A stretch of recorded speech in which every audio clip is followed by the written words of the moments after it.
Buenos días, queridas amigas y amigos que siguen Crimint en toda Latinoamérica y también a los que siguen el grupo de Compliance Focus.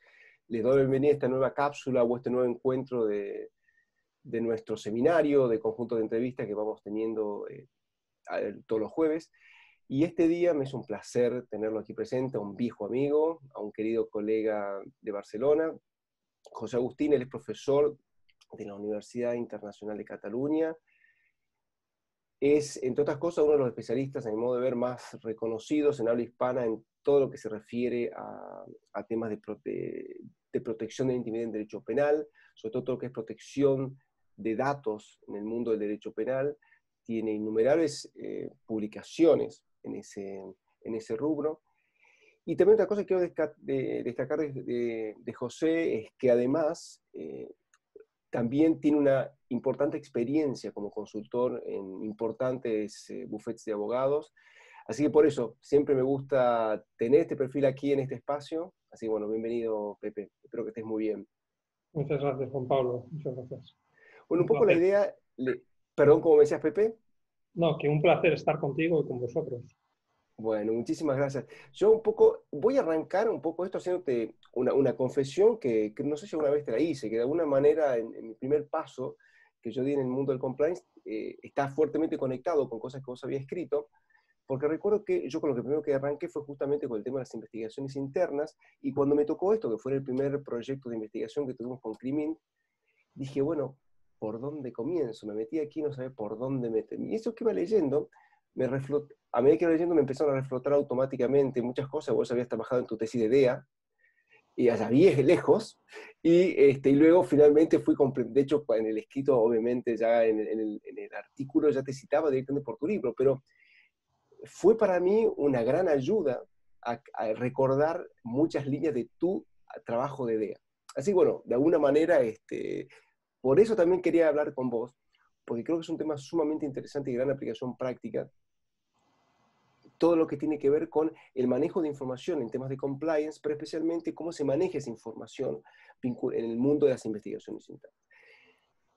Lo primero que te quería preguntar es, de aquel momento, y de aquel momento me estoy refiriendo, vamos al DEA, si nos situemos cuando vos escribiste en el DEA, que esto lo habrás terminado, que fue 2007, 2006, 2007, si no me equivoco, a esta parte.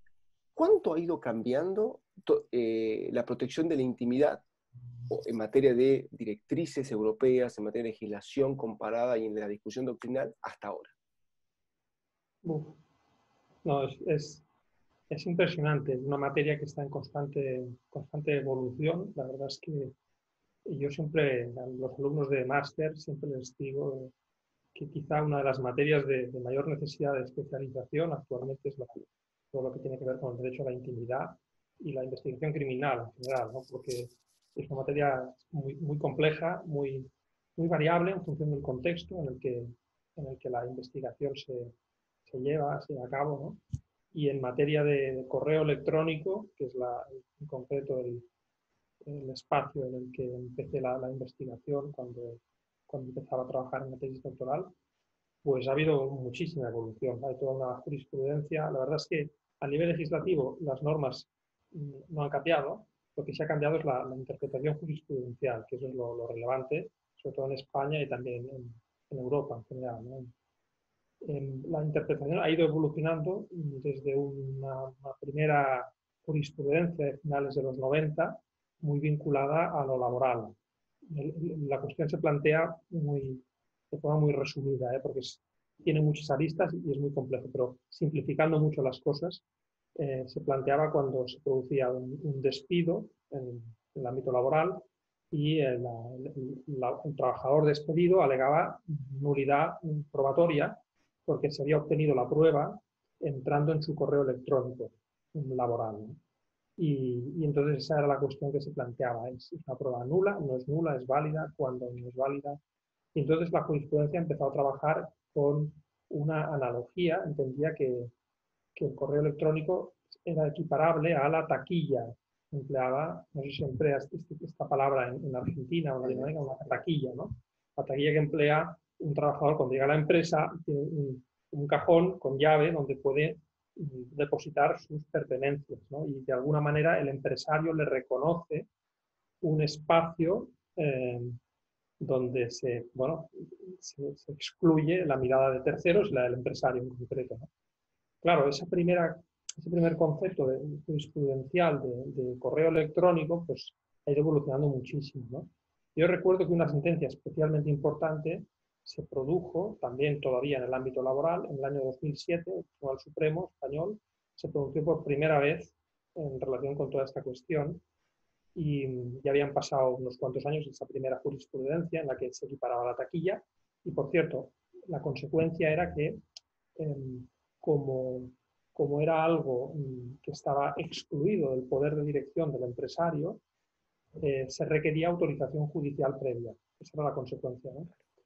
Con lo cual, un empresario que quisiera entrar en un correo electrónico al trabajador tenía que pedir autorización judicial previa, con todas las consecuencias de entrar un elefante en una cacharrería, ¿no? Con todo el ruido que se produce, ¿no? ¿Y eso de qué año estamos hablando? Esto es una jurisprudencia que es, bueno, todos tenemos experiencia. El correo electrónico empieza a proliferar a mediados de la década de los 90, finales. Esa primera jurisprudencia desde los años 90 y largos hasta 2005, más o menos. En 2007 se produce este giro jurisprudencial porque el Tribunal Supremo Español reconoce por primera vez pues, que, bueno, de alguna manera las cosas han cambiado, que en el ámbito laboral.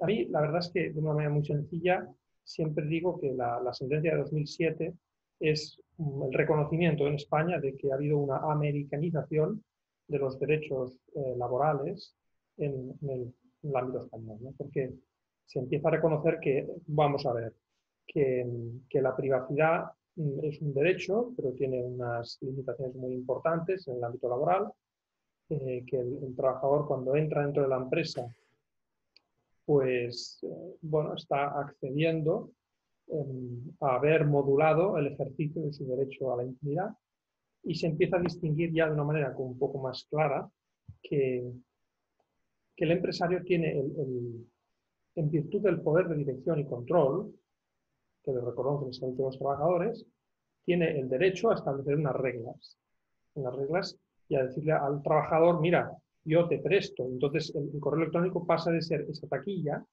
a ser una herramienta de trabajo. Y como es una herramienta de trabajo que es propiedad de la empresa, pues se le dice al trabajador, mire usted, yo le dejo esta herramienta para trabajar y si usted la usa de una manera no con esa finalidad, pues puede ser sancionado.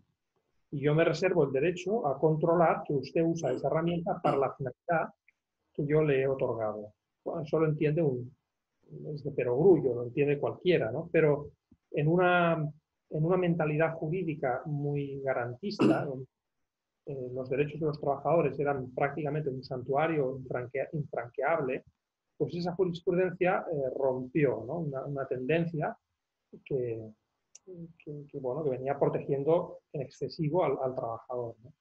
Y empezó pues una discusión en torno a, bueno, en qué medida realmente se puede el empresario anular, extinguir cualquier expectativa razonable de intimidad o de privacidad en la empresa. Entonces empezaron los grises, ¿no? Sí. Del todo a la nada, no a la nada. El trabajador sigue teniendo un derecho a la intimidad modulado, restringido, y vamos a ver cómo hay que hacerlo, qué criterios de proporcionalidad y sobre todo qué criterios de transparencia o de previsibilidad, de comunicación previa debe respetar el empresario a la hora de comunicar las reglas del juego al empleado, ¿no? Entonces empezó toda una jurisprudencia más de matices, ¿no? Pero ese es el origen de la cuestión, ¿no? Luego ya llegó la sentencia, bueno, la jurisprudencia laboral fue avanzando, al final llegó al Constitucional y el Constitucional llegó a reconocer incluso, y eso ya fue una vuelta de tuerca más importante, que no es que el empresario tenga que poner unas reglas del juego, sino que basta con que en el convenio colectivo sectorial del sector bajo el cual está la empresa en concreto donde se realiza esa injerencia en el correo electrónico del trabajador, si en ese convenio sectorial se reconoce como infracción grave la utilización para fines extralaborales del correo electrónico, eso presupone que el empresario se reserva una facultad de inspeccionarlo. Y entonces, bueno, eso es una jurisprudencia pues, muy abierta, muy americanizada, ¿no? Sí, sí, sí, sí. Y entonces plantea lo que luego ya llega a Estrasburgo, ¿no? Con toda la cuestión del test Barbulescu, de que, hombre, de acuerdo, sí, sí, el empresario realmente puede preavisar cualquier tipo de injerencia para controlar que las herramientas de trabajo se usan para el fin previsto, pero se debe resguardar un principio de proporcionalidad, tiene que ser algo proporcional, ¿no? Y ahí pues empieza a hablar un poco de cómo tiene que ser esa proporcionalidad, ¿no? Y cómo se debe respetar un cierto grado de dignidad al trabajador, ¿no? Pepe, y Claro, en esa, todo esto empieza un poco... disculpa que te interrumpa ahí. Hay una cosa que me surge de lo que me estás comentando. En esta evolución que, claro, o sea, si tomamos como referencia el punto de partida y este tramo del relato que todavía no estamos llegando al final, incluso vemos que hubo unas variaciones notables en todo esto, digamos, y en todas esas variaciones, ¿fue también produciéndose una variación en cómo interpretamos la expectativa de intimidad? Sí, sí. O sea, a ver, esto nos llevaría muy lejos, ¿eh? La expectativa de intimidad. Sí, no, pero sin necesidad de meternos en este tema, porque es, o sea, lo planteo así también en estos términos, porque sé que es algo también muy, muy conocido ya, o sea, más allá de los detalles de la concepción de los ámbitos de la expectativa, pero es cierto que esto necesariamente, o sea, la pregunta surge de mi curiosidad por ver que todos estos cambios inevitablemente tienen que ver con una reinterpretación de la Tiene que ver, intimidad. evidentemente, tiene que ver con el concepto de qué es, con qué se concreta la expectativa razonable de privacidad. A reasonable expectation of privacy, ¿no? Que es un concepto que viene de la jurisprudencia norteamericana y que tiene que ver con eh, que la intimidad o la privacidad, eh, el contenido de lo que es nuestra intimidad, tiene que ver básicamente con dos condiciones. Los actos propios de uno, si yo abro mi casa o dejo mis ventanas abiertas y desde fuera se ve el interior de mi casa, pues yo mediante mis actos propios estoy vaciando de contenido la intimidad de mi hogar, ¿no? Sí, sí, sí. Esa es una. Y la otra es la expectativa social, ¿no? Es decir, si hay una expectativa social de que yo por la calle pues no hay cámaras de seguridad porque no están preavisadas, no se ha comunicado a las autoridades, etcétera, la instalación de una cámara de seguridad, pues yo puedo ir tranquilo porque sé que nadie va a filmar mis datos, ¿no? Es lo que yo hago y lo que el Estado o la sociedad ha puesto como regla o pauta de conducta, ¿no? Eso es muy importante. Entonces, si en el ámbito laboral se cambia, hay un cambio cultural, un cambio cultural que muchas veces va precedido o no de un cambio jurídico, el reconocimiento de los derechos. Al, al, ser el derecho a la intimidad tan voluble a los cambios, muchas veces no se consagra en la ley, sino que es una interpretación jurisprudencial de un cambio cultural, ¿no? Y ese cambio cultural se produce, pues, bueno, fruto de muchos factores, ¿no? Y también del derecho comparado, ¿no? Y en concreto, pues, de la influencia norteamericana en España, ¿no? Y de la pérdida de un derecho laboral muy rígido, muy monolítico, ¿no? En España, ¿no? Quizá alguien con una perspectiva más progresista o más de protección intuitiva del derecho de los trabajadores diría, hombre, esto es excesivo. Pero es que realmente es imparable porque, claro, la jurisprudencia laboral antigua estaba pensando en que el trabajador no podía comunicarse con el exterior más que mediante la herramienta de trabajo. Hoy en día, Sí, sí, sí. bueno, pues todo el mundo tiene su smartphone, todo el mundo tiene una cuenta de correo en Gmail o en Yahoo y no necesita utilizar el teléfono fijo de la empresa para decirle a su mujer, Marisa, voy a llegar tarde. Claro, es decir que es exorbitado controlar el teléfono de la empresa porque debes respetar, hay una tolerancia mínima a un uso privado de los medios de comunicación que te ha proporcionado la empresa, eso ya no se aguanta, o sea, no tiene ningún tipo de lógica jurídica, social ni cultural, ¿no? Pues ese cambio es muy importante. Entonces la jurisprudencia pues se va adaptando a un cambio cultural y por eso llegamos hasta donde hemos llegado. No sé si he respondido a tu pregunta. Sí, sí, Y sí, ahora sí. llegando ya a la última Al desenlace. desenlace, pues hay una sentencia muy importante del año 2014, tengo por aquí la referencia, que es la 528-2014, del Tribunal Supremo de la Sala Segunda de lo Penal, ¿no? Donde realmente es un momento de mucha incertidumbre jurídica, mucha. El magistrado ponente es José Manuel Maza Martín, quien fuera luego fiscal general del Estado y que falleció precisamente en Buenos Aires, en un viaje que Sí, sí, hizo a recuerdo. Buenos Aires, bueno, en circunstancias un poco especiales. Bueno, pues José Manuel Maza Martín en esa sentencia del año 2014 va y dice lo siguiente. Toda esta evolución jurisprudencial, primero en el ámbito laboral y después en el ámbito constitucional, no es de aplicación a la jurisdicción penal. La jurisdicción penal se rige por criterios propios y siempre que haya una investigación en el ámbito de una empresa por motivos de la comisión de un hecho delictivo, se va a requerir la autorización judicial previa. Claro, esta sentencia cae como nunca mejor dicho, como un mazazo, porque justo es año 2014, está empezando a evolucionar la cultura del compliance, todavía no hay investigaciones internas, no hay cultura de investigaciones internas, porque como bien sabes, pues hasta el 2015 en España todavía el compliance está muy dormido, pero genera muchísima inseguridad jurídica. Entonces dices, bueno, yo recuerdo, creo que fue yo creo que fue en 2014, antes de que se dictara la sentencia, o 2015, no recuerdo, la primera investigación interna en la que yo participé como consultor, que muy brevemente es una empresa filial de la matriz está en Chicago, de una empresa dedicada a la comercialización de implantes dentales. Y total, que un problema de tesorería, la chica que opera con la caja, abre la caja y encuentra un sobre sin justificar con unos 12.000 euros en metálico dentro y con unos nombres un poco misteriosos. Y dice, bueno, ¿esto de dónde ha salido? Le pregunta al gerente, no lo saben, llaman al abogado, primera respuesta del abogado, ¿y cuál es el problema? ¿Cómo que cuál es el problema? Es un problema serio. Cuando lo notifican internamente a la matriz, inmediatamente vienen 3 hombres de negro enviados de Chicago en avión. Solo el avión y el hotel costaba muchísimo más, 12.000 euros del sobre, ¿no? Bueno, porque en Estados Unidos, como tú no abras una investigación interna, se te puede caer el pelo, ¿no? Bueno, la cuestión es que cuando llegan estos 3 abogados de Chicago, lo primero que piden al director general de aquí en España es, por favor, dame todos los correos electrónicos de todos los empleados de los últimos 3 meses. Y en un momento dado, este hombre se inclina y me pregunta, esto en España no hay ningún inconveniente, supongo.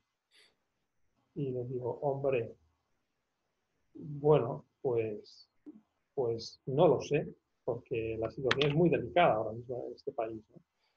En Estados Unidos pues no hay ningún problema, tú entras en la empresa, usas una herramienta de trabajo, pues ya está, se acabó la expectativa inicial, no tiene más. Sí, sí, sí. En España esto no ha ido, bueno, ha ido poco a poco avanzando, pero y en concreto con la sentencia de Maza, esto hace que cualquier paso en una investigación interna tendrías que ir al juez, porque no puedes entrar en ningún Claro. correo electrónico, lo cual no tiene ningún sentido si en el ámbito laboral se te está reconociendo que tú puedes eliminar esa expectativa razonable de intimidad y puedes establecer un control aleatorio o razonable, siempre preavisado, ¿no? Claro, claro, claro. Entonces hemos vivido desde el 2014 hasta la reciente sentencia de 2018 de Antonio del Moral en una situación de muchísima incertidumbre, ¿no? Muchísima. La sentencia de Antonio del Moral, y ahora creo que te envié hace unos días, ¿no? Por si interesaba, un artículo que está Sí, a sí. punto de publicarse en la revista Justicia, donde hacemos un comentario con la abogada Alejandra Vargas y colega mía en la universidad, sobre estas dos sentencias, ¿no? La sentencia de Maza Martín, la sentencia de Antonio del Moral. Bueno, porque esta sentencia de Antonio del Moral lo que viene a hacer es un poco, sin decirlo, por un profundo respeto hacia Manuel Maza Martín, en paz descanse, pero no lo dice explícitamente, pero vamos, deroga esa jurisprudencia, esa jurisprudencia que además es curioso, porque es una jurisprudencia que Marta Martín se mete en un bosque sin necesitarlo, porque lo dice en un obiter dicta, Sí, sí, sí, sí, sí. ya para resolver el caso que se le plantea al Supremo en 2014. Dice, por cierto, que en el ámbito de lo penal no rige la jurisprudencia. Eso generó mucha confusión, ¿no? Bueno, entonces, de alguna manera, Antonio el Moral viene bueno, a sortear el obstáculo, trae a colación la doctrina del Tribunal de Justicia de la Unión Europea, el tema del test Barbulescu, ¿no? Y bueno, entonces pues vuelve un poco las causas a su sitio, las aguas a su cauce, ¿no? Y está más o menos la situación más estabilizada, donde, bueno, pues, evidentemente en el ámbito laboral sí que hay un derecho a la intimidad, ese derecho a la intimidad es modulable. En el ámbito del correo electrónico, pues el empresario puede establecer sus reglas. Las reglas tienen que ser, bueno, pues tienen que ser respetuosas con el principio de transparencia, de comunicación previa, de proporcionalidad, y en esas estamos, ¿no? Claro. Y en esa veo que el panorama que tiene es muy parecido al que hay en muchos países. De hecho, en Argentina también están que van y vienen con los criterios jurisprudenciales. En otros países de Latinoamérica tengo entendido que sucede exactamente lo mismo. Y ¿te animarías, pese a eso, a aventurar que existe algo de claridad, concretamente con lo que se refiere al correo electrónico? Porque me imagino todo esto hablas concretamente de correo electrónico, pero por ejemplo, ¿hay alguna mejor, reformulo la pregunta? ¿Se ha clarificado algo la diferenciación entre un correo estrictamente personal, por ejemplo el de Hotmail que utiliza uno desde su teléfono o desde del propio ordenador, con los correos electrónicos, por ejemplo, desde el que es contacto arroba la corporación puntual, o una corporación que sea, no sé, crimen.org, y después el que diga joseagustin@crimin.org. Esa diferenciación de tres tipos de correos electrónicos se ve reflejado en un tratamiento diferencial en la jurisprudencia o en la Sí, doctrina. sí, sí. Es obvio que la jurisprudencia reconoce que todo este régimen modulable de la intimidad en la empresa se refiere exclusivamente a las herramientas de trabajo. El correo electrónico personal en Yahoo o en Gmail o donde sea, ¿no? Que no es de la empresa, pues ahí ya no rige, ¿no? Ese criterio flexible de reglas y de expectativa razonable de intimidad, pues limitada enormemente, ¿no? Por las reglas de control ordinario del empresario, sino que cuando hay un problema y el empresario tiene que entrar en el correo electrónico personal, no en el laboral, ahí sí que requiere autorización Claro, judicial. claro, claro. Y Lo que después, también la jurisprudencia pero constitucional, el genérico, entre el genérico y el personal corporativo, siendo los dos corporativos, pero hay uno que es genérico, por ejemplo, es gerencia arroba tanto, y el, bueno, el del si el gerente. genérico lo usan varias personas, bueno, pues hay mucho menor inconveniente, ¿no? Pero en cualquier caso, tanto el genérico como el personal corporativo, los dos son corporativos, la empresa puede regular las reglas del juego, Claro. no hay gran inconveniente. Si es genérico, pues todavía, Ah, por sí, sí, historia, sí. ¿no? Con más razón, ¿no? Porque lo ven varias personas y porque es compartido, ¿no? Claro. El problema se plantea cuando es un correo que es no corporativo, entonces ya. Entonces hay una jurisprudencia también muy interesante en el ámbito penal y constitucional en relación al derecho al entorno digital. Sí, Derecho al entorno digital, en el cual también englobaría un poco el correo electrónico, pero que es, claro,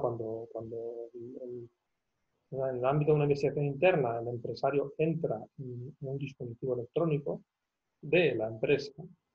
Claro, allí el trabajador ha vertido no solo las comunicaciones internas, porque cuando hemos hablado de toda esta jurisprudencia, la gran discusión la gran discusión se centraba al principio en distinguir entre dos facetas del derecho a la intimidad, que es el derecho al secreto de las comunicaciones y el mm, derecho a la intimidad material, ¿no? En España, la Constitución española reconoce en el artículo 18.1 el derecho a la intimidad personal y familiar. Y el 18.3 reconoce el secreto de las comunicaciones.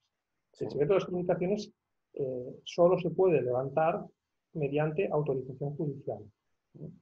sí, En cambio, la intimidad, pues, bueno, se puede ir distinguiendo, ¿no? Y se puede legislar, se puede...